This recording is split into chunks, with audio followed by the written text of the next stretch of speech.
Muy buenos días a todos ustedes. Permítanme inicialmente agradecer la amabilidad que han tenido para invitarme a este encuentro internacional de la izquierda democrática. Agradecer a Sintropía, que nos hizo llegar tiempo atrás una invitación.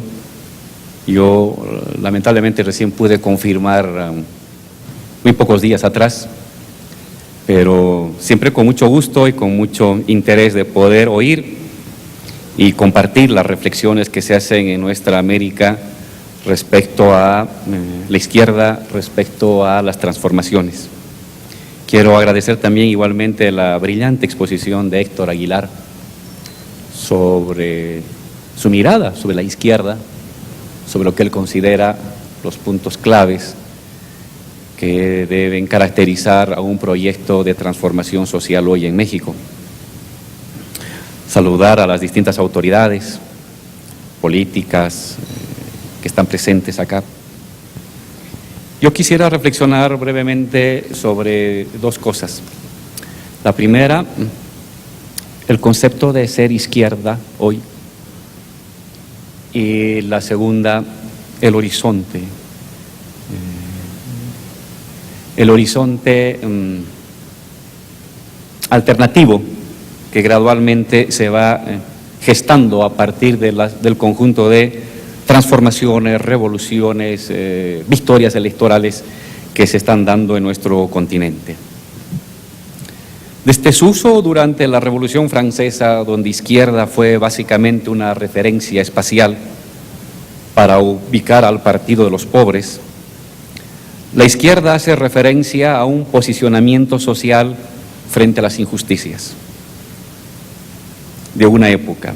Hace referencia a una perspectiva y un horizonte de mundo que nace de las necesidades y expectativas de una parte de la sociedad, precisamente de aquella parte que no tiene parte en el control de algún tipo de riqueza social disponible y que según los momentos históricos han de ser considerados como los pobres, los humildes, los marginados, los explotados, los excluidos, los dominados. Esta topología de las injusticias sociales con el tiempo ha tomado como referente de personificación y de movilización a campesinos, a artesanos, a obreros, a colonizados, a indígenas, a mujeres, a indocumentados, a precarizados, a jóvenes, a movimientos sociales, a multitudes, etc. Ser de izquierda es, pues, en primer lugar, llevar adelante una georreferenciación espacial de la sociedad a partir de la clasificación y la visibilización de injusticias, de dominaciones que caracterizan el orden de cosas existentes en el mundo. En segundo lugar, ser de izquierda es una toma de partido categórico por la experiencia, por las luchas, por las demandas y las necesidades de los dominados, de los explotados, en tanto sujetos colectivos. Es esta experiencia de los excluidos, de los menesterosos, la que organiza la posibilidad material de un otro mundo, de un otro orden de las cosas y de una otra vida en común. Pero esta toma de partido no es solo la adopción de los intereses y de las necesidades de una parte de la sociedad, lo que equivaldría a mirar y a buscar construir el mundo solo para esa parte, dando lugar a nuevas injusticias contra los nuevos excluidos. Ser de izquierda, y este es su primer componente, es luchar por un nuevo mundo a partir de las necesidades de los excluidos, pero en tanto son capaces de incorporar y de producir las expectativas y las necesidades justas del resto de la sociedad. Es decir, ser de izquierda no solo es una denuncia de las injusticias, es también un horizonte posible de sociedad capaz de abarcar a los que no tenían parte y a los que eran parte.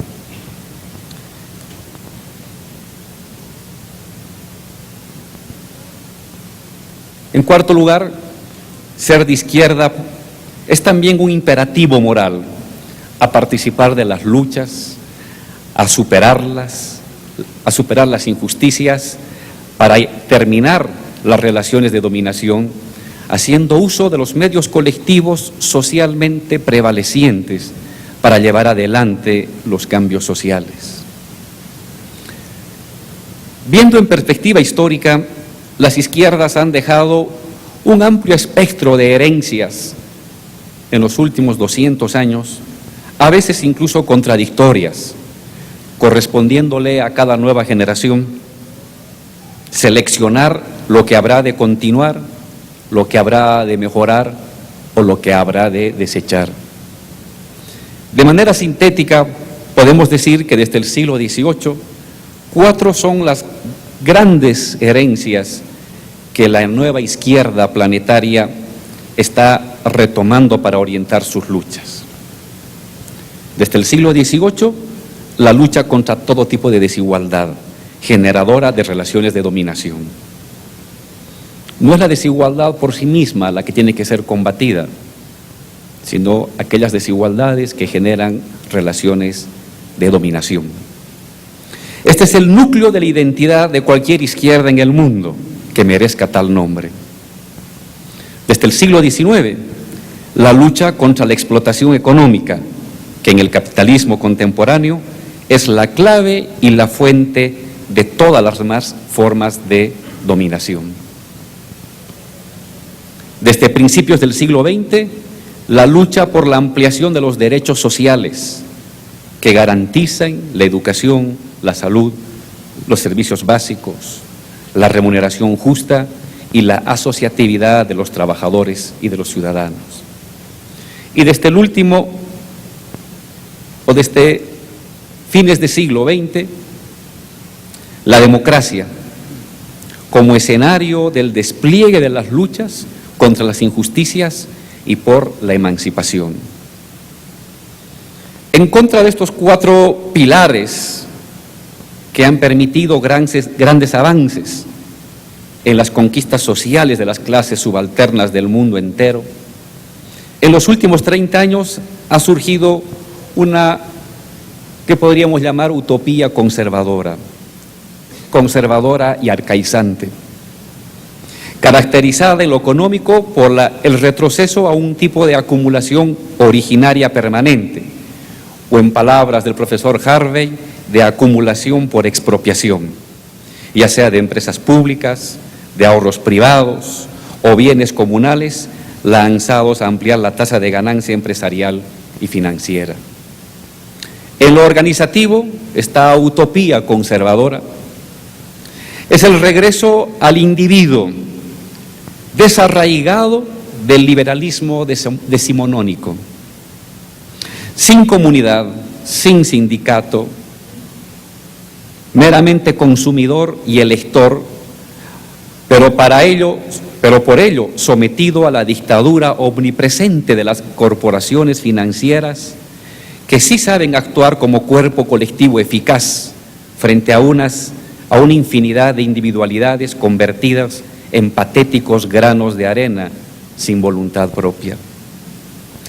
Y acompañando esta individuación castrante e impotente está la ideología del fin de la historia, del fin de las grandes narrativas, del fin de las grandes utopías, que en el fondo no es nada más que otra gran narrativa, una utopía cobarde y mimetizada. Se trata ciertamente de un viejo y deslucido proyecto político conservador que ha contado hasta hace poco, lamentablemente, con 2 apoyos externos que le han ayudado a consolidarse en buena parte del mundo. En primer lugar, fue la derrota militar, ideológica y luego política de la URSS, de la Unión Soviética, que ha llevado a amplios sectores de las izquierdas a cerrar o a abandonar cualquier posibilidad de alternativa a la globalización neoliberal, haciendo creer que el socialismo era posible construirlo en un solo país o que el estatismo es ya socialización de los medios de producción, era por lo menos evidente que la autarquía regional y estatismo burocrático iba a sucumbir más pronto que tarde frente a la interdependencia continental y a la dinámica de las corporaciones empresariales más creativas e innovativas. Y así sucedió. Si algo en verdad podría superar al capitalismo, y ya nos los advirtió el viejo Marx, es una sociedad global de productores libremente asociados, cosa muy diferente a una autarquía regional o a una burocracia, como fue la URSS en las últimas décadas. Sin embargo,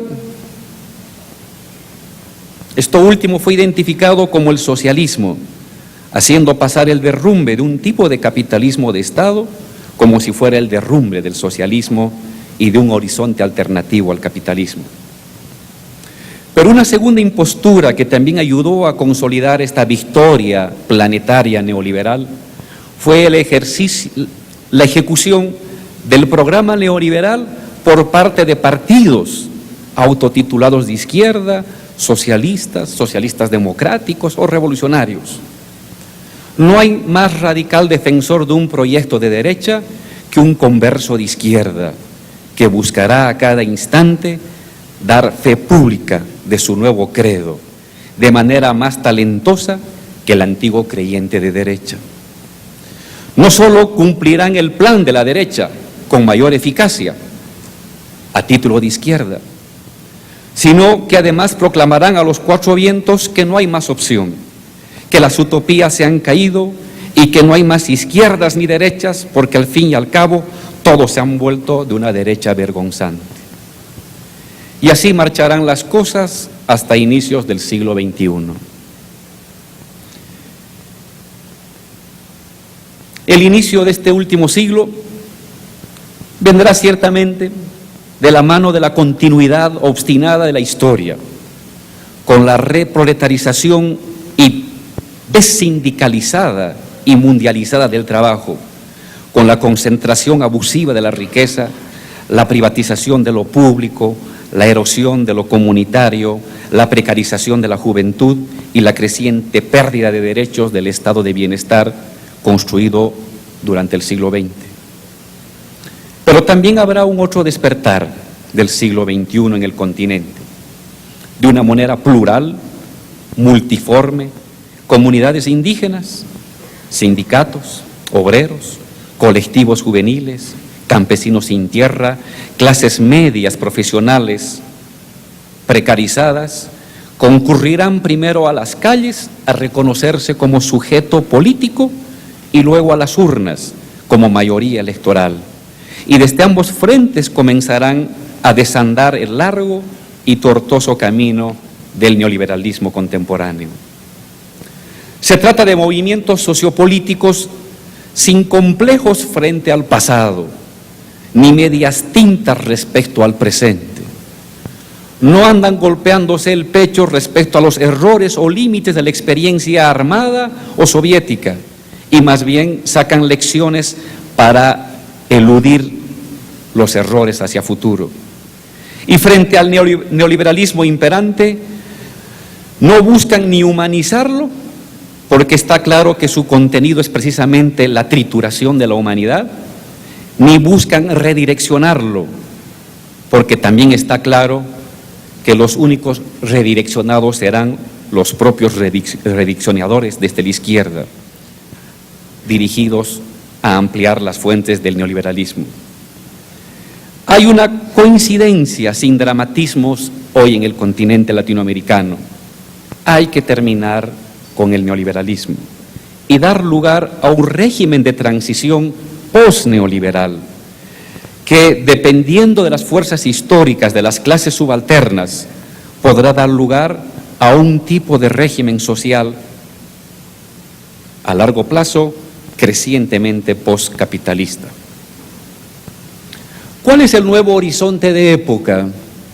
Movilizador, articulador y que ha tenido la capacidad de generar expectativas, creencias, adhesiones y expectativas para llevar adelante de manera democrática el triunfo de la nueva izquierda latinoamericana.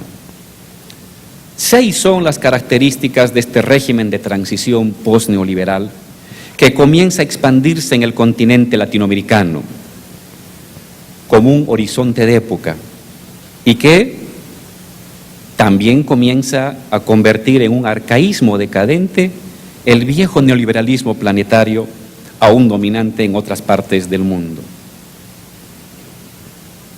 La primera característica de este nuevo horizonte de época de transición, que le hemos llamado post-neoliberal.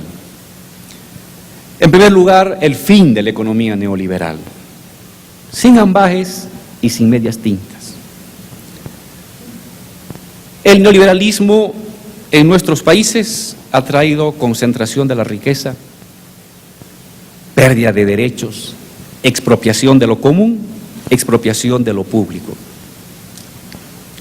Eso no puede continuar. Acabar con el neoliberalismo como horizonte creíble, posible y necesario humano significa proceder a retener los excedentes de las distintas economías regionales. En el caso de Bolivia, por ejemplo, pero no es la única modalidad, hemos procedido a la nacionalización de las empresas estratégicas de manera selectiva para incorporarlas al control del Estado. No se ha asumido un papel de estatizar toda la economía. Sabemos que eso no tiene mucho futuro. Lo que se ha hecho es estatizar, nacionalizar sectores claves de la economía que son los generadores del excedente económico de la sociedad. El control del excedente de manera nacional es un punto clave y decisivo para cualquier proyecto o cualquier modelo de transición post-neoliberal. La apropiación del excedente permite la retención del excedente. La retención del excedente económico ampliará el mercado interno. No se trata de anular el mercado, se trata de regular el mercado. Se trata de utilizar las fuerzas del mercado en función de procesos de industrialización acelerada en unos casos, de tecnificación en otros, pero también de distribución de la riqueza en los casos necesarios, especialmente en nuestros países con elevados índices de pobreza. El cuarto componente de este primer punto del fin de la economía neoliberal es el impulso de procesos de industrialización segmentada. No se trata de regresar a la vieja época de la sustitución de importaciones, porque está claro que en áreas de la economía va a ser imposible, es imposible ya detener el flujo de mercancías que provienen de otros países que tienen mayor capacidad técnica para producirlo de manera más barata. Cada país tiene que encontrar los segmentos donde puede posicionarse regional y planetariamente con mayor capacidad de producción, de tecnología y de productividad. Igualmente se trata, a partir de esta retención del excedente, impulsar una modernidad plural. ¿Cuál es la modernidad de las economías campesinas? La producción extensiva, su conversión en obrero o empresario. Esa es una forma de la modernización. No es la única. Es una modernización que en el fondo arrasa la economía campesina, su lógica y su dinámica de equilibrios y la convierte simplemente en una economía empresarial de mediano o de corta envergadura. Modernización plural significa entender que la economía industrial de escala, que la economía campesina, que la economía comunitaria, que la economía microempresarial y artesanal pueden tener otras dinámicas de crecimiento, de mejora tecnológica, de rentabilidad y de beneficio colectivo, distintas a la mera proletarización o a la mera empresarialización. En sexto lugar, se requiere un Estado capaz de regular las estructuras salariales y la ampliación de los derechos sociales. La retención del excedente por parte de las economías nacionales. Permite a ese Estado, en coordinación con sectores empresariales que sientan su fuerza en el mercado interno y en determinados segmentos del mercado internacional, en una ampliación de los derechos, en una mejora de las condiciones laborales y en un proceso de nuevo impulso a la sindicalización de los trabajadores que fue recortado justamente en los últimos años. No se trata de abandonar los mercados externos, no hay economía autárquica que pueda sobrevivir. El capitalismo hoy dominante es por definición planetario. Y una sociedad post-neoliberal tiene que saber entender las lógicas de la economía planetaria, pero no como un sujeto arrastrado por esa lógica, sino como un sujeto capaz de direccionar o lograr imponer su sello en la dinámica de esa economía planetaria. Un segundo elemento de esta agenda post-neoliberal es lo que podríamos llamar la ampliación de los bienes comunes, ya sea como bienes estatales, como bienes comunales o como bienes sociales. En el caso de los bienes estatales, que son una forma de propiedad pública, no es la única, básicamente esto sirve para retener excedente de sectores estratégicos y contar con los recursos para promover procesos de modernización plural en los sectores más vulnerables y redistribuir la riqueza en los sectores más precarios. La ampliación de los bienes comunales en América Latina, en África, en Asia, son sociedades que aún preservan el eco de sus estructuras comunales campesinas no capitalistas o precapitalistas, recortadas en sus capacidades, mutiladas en sus potencias, aún perviven. Es posible, a través de la presencia del Estado, no crear comunidad, sino crear condiciones para un despliegue de las capacidades comunales recortadas en tiempos coloniales y mutiladas en tiempos republicanos. Y por último están las otras formas de propiedad común.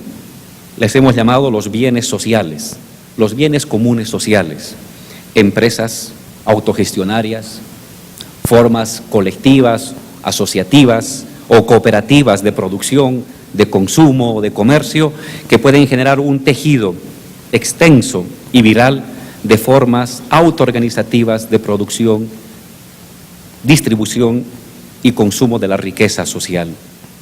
La retención del excedente entonces permite crear un nuevo tejido social que ya no se asienta sobre el endioseamiento del individuo aislado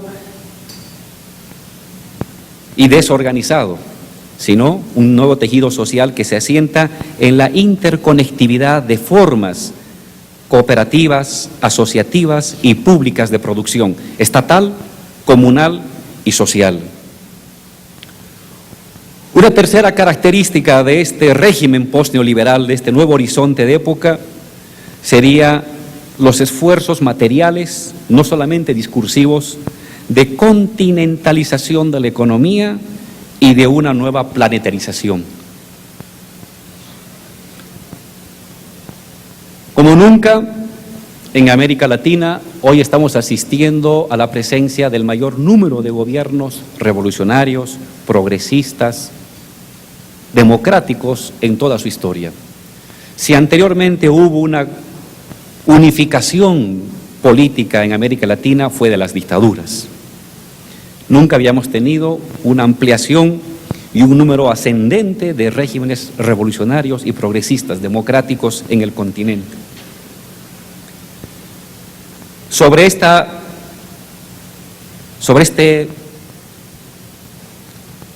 espacio cultural e ideológico compartido, es posible y se están avanzando, aunque de manera muy lenta, en procesos de integración vertical, es decir, poder articular producción de materias primas de un país con procesos de semi-industrialización en otro país, o producción de materia prima de otro país al consumo de otro país.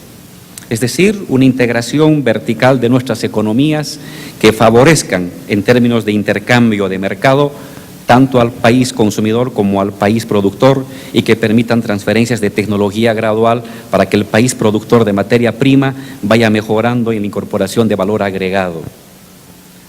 En segundo lugar, una articulación comercial. En el caso de Bolivia, más del 60% de sus exportaciones se dirige a los mercados regionales. Solo un 40% de las exportaciones dirigimos al mercado asiático o al mercado europeo o al mercado norteamericano. Pero en todo caso hay un esfuerzo prevaleciente por articular virtuosamente las economías regionales que son más fácilmente integrables a partir de una voluntad política de unificación.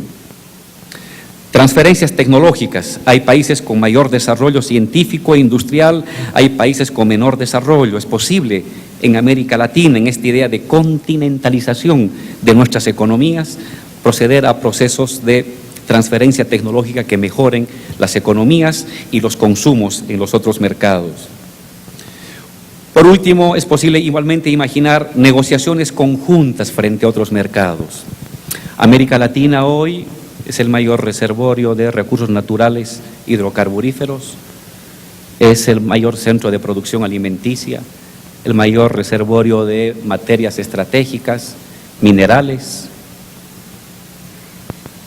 es fuente de biodiversidad, es fuente de agua dulce y en conjunto se trata de riquezas necesarias e imprescindibles para la dinámica mundial.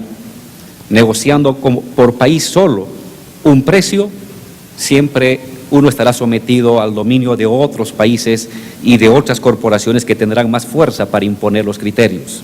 Negociando países en conjunto, cada país tendrá mayores oportunidades de articular su economía con la del vecino de al lado y tener una mejor situación de precio de mercado en las ventas internacionales. De lo que se trata entonces es de ir creando las bases materiales de lo que podría ser un Estado continental plurinacional que articule nuestra economía. Y soy un convencido, desde un punto de vista de izquierda, que el siglo XXI y la nueva globalización a construirse va a estar marcada por el poderío, la influencia de los Estados continente. Cada país por sí mismo no va a tener, ni tiene, ni ha tenido posibilidades de influencia en el mundo. Los estados continentales, Estados Unidos y Canadá es un estado continental, a su modo Europa es otro estado continental, a su modo China es un estado continental, América Latina tiene que jugar el papel en los siguientes 30, 40 o 60 años de un bloque continental capaz de direccionar las relaciones económicas que prevalecen en el continente.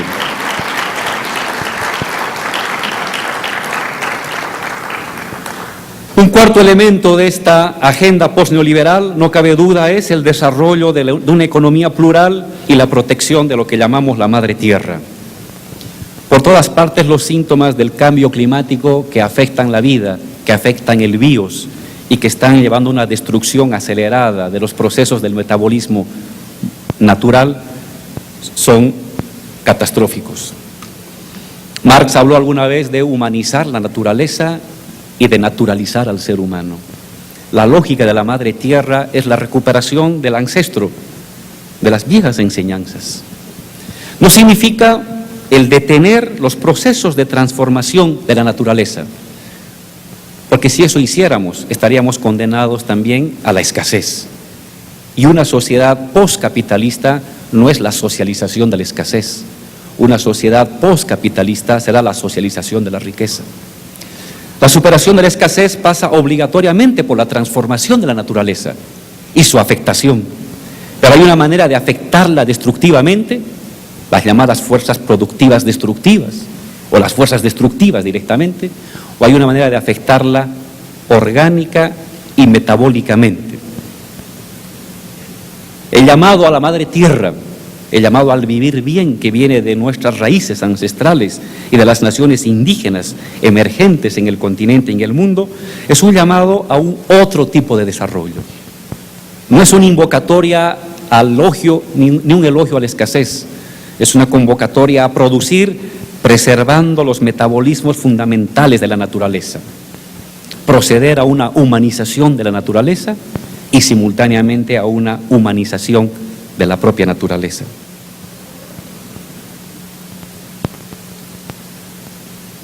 ¿Hay una solución al desarrollo versus protección de la madre tierra? No. Se trata de una no dialéctica. No hay superación, es una contradicción. Lo vivimos a diario en Bolivia, lo vivimos a diario en Ecuador, lo vivimos a diario en Brasil, lo deben estar viviendo seguramente a diario aquí en México. No hay posibilidad de superar, de encontrar la superación de esta contradicción. ¿De qué se trata entonces? De vivir la contradicción. Cada proceso, cada actividad, cada iniciativa industrial tiene que vivir la contradicción buscando el equilibrio con satisfacción de necesidades humanas, pero a la vez satisfacción de necesidades naturales, es decir, prever el futuro de las siguientes generaciones. Un quinto punto de esta plataforma post-neoliberal es la lucha por la democracia ampliada. El continente latinoamericano está mostrando que es posible llevar adelante transformaciones e incluso revoluciones democráticamente. El caso de Bolivia. Desde tiempos de Manco Inca, 1570, nunca un indígena había tenido un cargo de poder. Primero fueron los españoles, luego los hacendados, luego los terratenientes, luego los militares y luego los políticos. De un mismo apellido, de un mismo color de piel, de un mismo idioma, de un mismo origen, los que asumieron los cargos de poder en mi país. Un apartheid legal en tiempos coloniales, real, aunque no legalizado, pero material aplicado en tiempos republicanos. La igualdad de derechos en Estados Unidos generó todo un movimiento que incluso llegó hasta acciones armadas en los años 60. La destrucción del apartheid en Sudáfrica requirió una larga guerra civil a la cabeza del CNA para llegar a el desmontamiento del apartheid.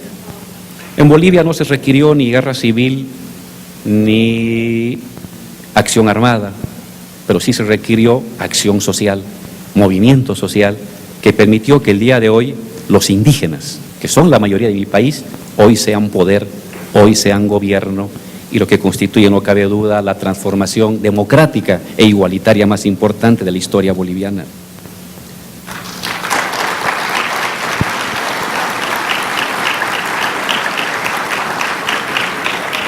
Pero hablaba de la democracia. Si hemos de entender la democracia como el voto, solo como el voto, corremos el riesgo de fosilizar el concepto de democracia. ¿Democracia es voto? Sí. ¿Democracia son elecciones? Sí. ¿Democracia es pluralidad? Sí. Pero no solamente eso es democracia. Democracia es, por encima de todo, en primer lugar, creciente participación de la sociedad en la toma de decisiones. Es participación, es involucramiento, es deliberación de la sociedad organizada, como sindicato, como gremio, como juventud, como mujer, como profesional, como empresario, sociedad civil organizada que asume la participación en la toma de decisiones de los bienes comunes, de lo público, de lo que une a una sociedad. Se está mostrando hoy que esa forma de participación toma la vía electoral, pero también toma la vía deliberativa. Las asambleas, las movilizaciones, las marchas son también formas reales y profundamente radicales de democratización de las decisiones y del poder público. Hoy tenemos sociedades donde la democracia ha sido reducida al voto. Yo las llamo a ellas democracias fósiles, democracias anquilosadas. Una democracia es fértil, una democracia es viva si el voto, la participación, el pluralismo, la diversidad de posiciones políticas viene acompañada con el pluralismo organizativo, con el pluralismo movilizador, es decir, con la sociedad activa movilizada extraparlamentariamente. Democracias, pues, creciente participación de la sociedad en la toma de decisiones y distribución de la riqueza. Democracia que no llega a los bolsillos de las empresas no es democracia real, es un simulacro de democracia que tiene patas cortas. Se trata, pues, de reinventar nuestro concepto y nuestro entendimiento de lo democrático, defender lo conquistado aquí, pluralismo, opciones políticas, sistemas de partidos, voto. Pero a eso se trata de incorporar y de dinamizarla con el núcleo de lo que entendemos democracia como creciente participación de la sociedad en la toma de decisiones. Y por último, la sexta enseñanza de esta agenda, o el sexto componente de esta agenda post-neoliberal, tiene que ver con la flexibilidad y la pluralidad de las formas organizativas. El famoso debate sobre el partido, que es muy propio de la izquierda desde el siglo XIX. Está claro que el mundo ha variado. Está claro que la condición obrera que dio lugar al sistema de partidos socialdemócratas europeos y luego latinoamericanos del siglo XX ya no existe más. El gran centro de trabajo con los obreros concentrados, con la cultura obrera en los barrios, con las jerarquías por antigüedad y la disciplina ha desaparecido. Hoy asistimos a una nueva condición obrera, flexible, precaria, descentralizada, fragmentada. Hoy los obreros no tienen esas jerarquías de transmisión de los mandos y los saberes y de la seguridad de su trabajo. La condición material ha variado. Hay condición obrera.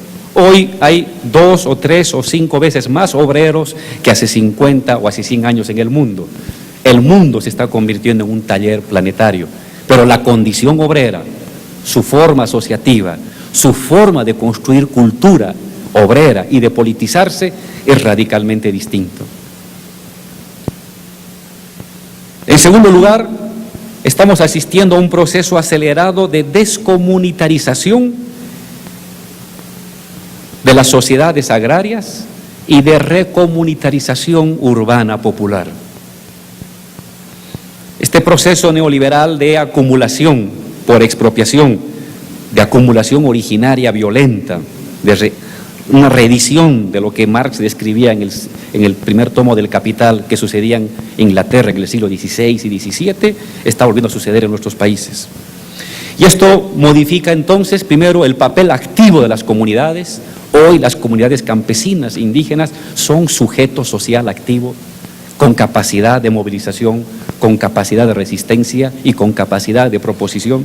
En segundo lugar, las formas asociativas urbanas igualmente se han complejizado. Hay un proceso complejo y difuso de asalariamiento. Hay un proceso difuso y complejo de articulación a las economías mercantiles. Y por lo tanto el tramado organizativo igualmente no puede ser ni debe ser el que vivimos como modelo organizativo a principios del siglo XX y a mediados del siglo XX. Hay hoy formas más plebeyas, más plurales de articulación de lo social. La izquierda tiene que saber encontrar eso, saber encontrar el discurso, saber encontrar las formas mediante las cuales la sociedad crea sus propios tejidos. Las formas mediante las cuales la sociedad, el obrero, el joven, la mujer, el migrante, el comerciante, el profesional, puede articular voluntad colectiva y voluntad popular. La forma partido, como discutíamos hace 40 o 50 años atrás, se ha modificado. Hoy tenemos que tener la mente abierta a las otras formas plebeyas, a las otras formas organizativas sociales, mediante las cuales la sociedad ha de tener capacidad de manifestarse. La izquierda en el siglo XXI, la nueva izquierda democrática, tiene que ser, pues no cabe duda, antineoliberal. La nueva izquierda democrática en el siglo XXI tiene que ser descolonizadora. La nueva izquierda del siglo XXI tiene que ser profundamente democrática, pero no meramente apoyada en un ritual cada vez más aburrido y más empobrecido del voto. El voto tiene que ir enriquecido con otras formas igualmente democráticas y plebeyas de participación de la sociedad. La nueva izquierda democrática no puede cerrar los ojos a los procesos de mundialización de la economía, pero no puede subordinarse a esos procesos de mundialización como una cola arrastrada sin ningún tipo de destino ni de voluntad. La izquierda democrática tiene que buscar procesos de articulación regional, de articulación continental y redireccionar la globalización en función de derechos, en función del trabajo, en función del bienestar de las propias sociedades. En nuestro país estamos buscando esto. Estamos construyendo en lo pequeño, en lo simple. Somos un país de una economía pequeña y de una población pequeña, aunque geográficamente extenso, pero estas experiencias las estamos llevando adelante y los resultados no están mal.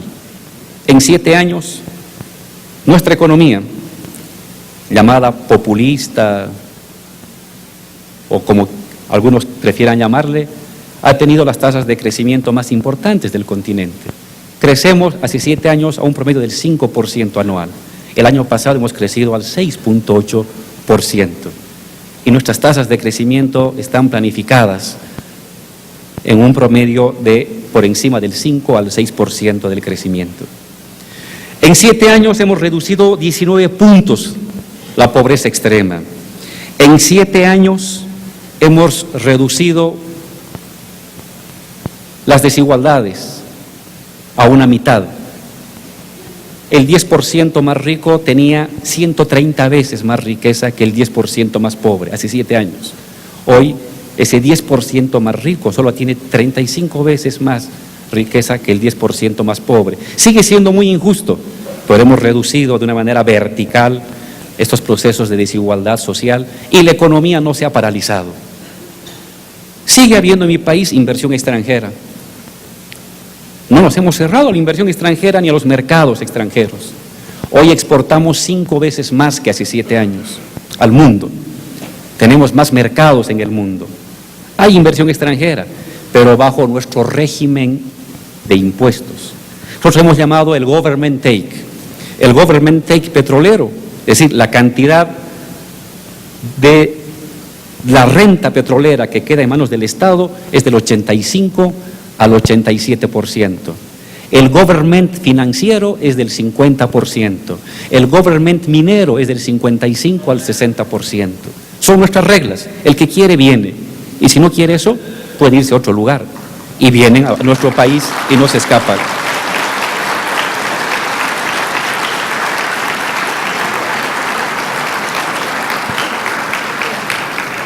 En 7 años hemos pasado de tener reservas internacionales que representaban el 10% del Producto Interno Bruto, hoy nuestras reservas internacionales representan el 50% de nuestro Producto Interno Bruto.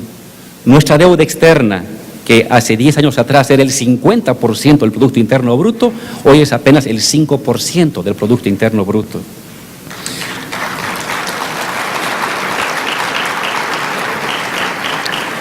La inversión pública en los últimos 7 años se ha multiplicado por 10, por la retención del excedente petrolero, la retención del excedente gasífero y la retención del excedente minero. Hemos pasado, hace 7 años, de recibir $600 millones de ganancia por el petróleo a recibir ahora 5.200, y este fin de año estaremos bordeando los 6.000 a 6.500 millones de dólares. Es decir, una izquierda revolucionaria y democrática puede gobernar bien un país, puede ser eficiente.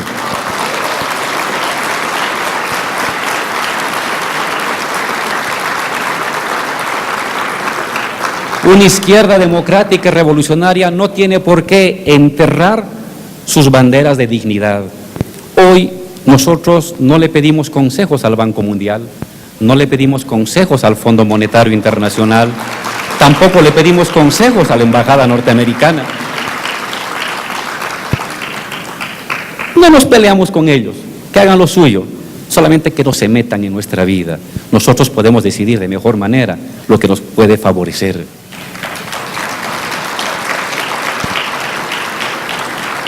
Es posible entonces una izquierda democrática, revolucionaria, soberana, descolonizadora, radical, pero eficiente, pero capaz de cumplir y de ir satisfaciendo las necesidades de un país, capaz de desmontar las relaciones de dominación colonial, capaz de desmontar las relaciones de expropiación externa y de generar riqueza y de vincularse con el mundo y de planificar la distribución de la riqueza.